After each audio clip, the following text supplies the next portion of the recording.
But very quickly on the economy, there's another matter that has come up that also borders on the supposed recklessness of your party, which has also impacted their administration. There's always that banter, but in recent times, the World Bank country director, Pierre Laporte, has said that the IPP agreements signed under John Dramani Mahama were terrible for our economy. And Dr. Kwabena Donkor, who was then power minister, has come out to roundly debunk that, saying that it is bereft of the facts and all of that. But this is the claim that no mean an entity, the World Bank, is pointing to. How do you respond to that? Because they would often tell you that, look, it's also on the back of some of your recklessness from the past that they are dealing with this situation, the NPP. Very quick thoughts on that. I want us to... Yeah, the World Bank depends on information that is presented to it by a government.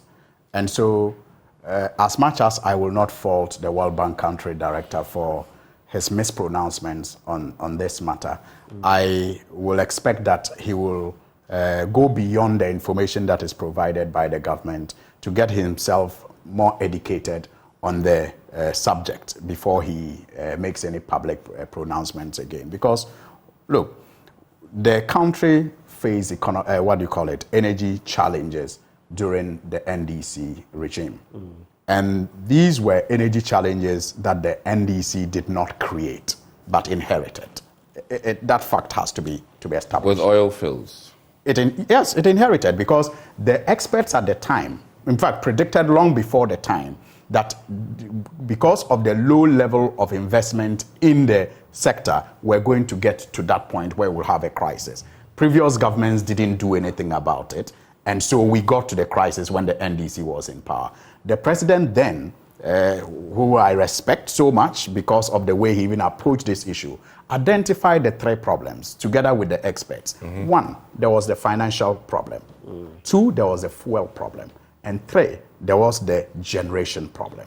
So he set out to fix the generation problem through emergency, the generation problem through the emergency power plants that were brought in. And you do know that in negotiating agreements in an emergency situation, it is sometimes not the best time to negotiate an agreement. So definitely one will ask himself, could we have gotten better if we were not in an emergency? And I will say yes, if you are not in an emergency, very key point, you will get better. So we had those arrangements in an emergency situation. But the fact, however, is that those arrangements ensured that we got out of the energy crisis that we find ourselves in.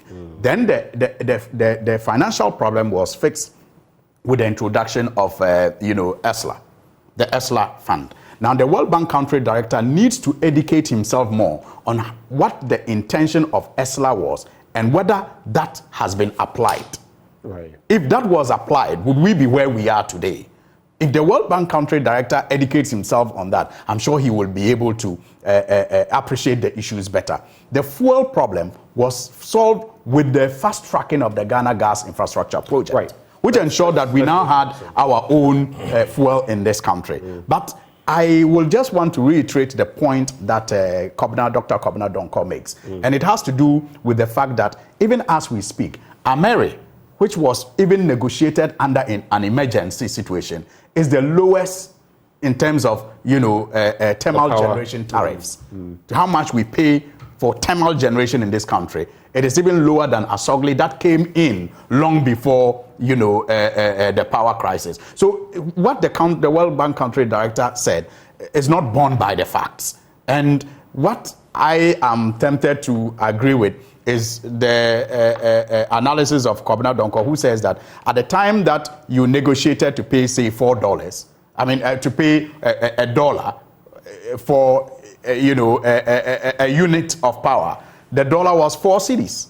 Today, that same dollar is about 11 to 12 cedis. And so if that, and then the bigger problem is that you have misapplied the tax handle that was supposed to help you deal with some of these problems. And so here is the case, your budget has increased as a result of your reckless management of the economy. That has because it's reckless.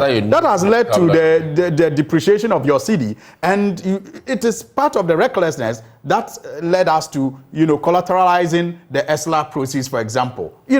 So clearly, I think that the World Bank country director was speaking. He got it wrong. Information provided by the government, and I think he should go beyond just the government of the day's information and better educate himself. Just to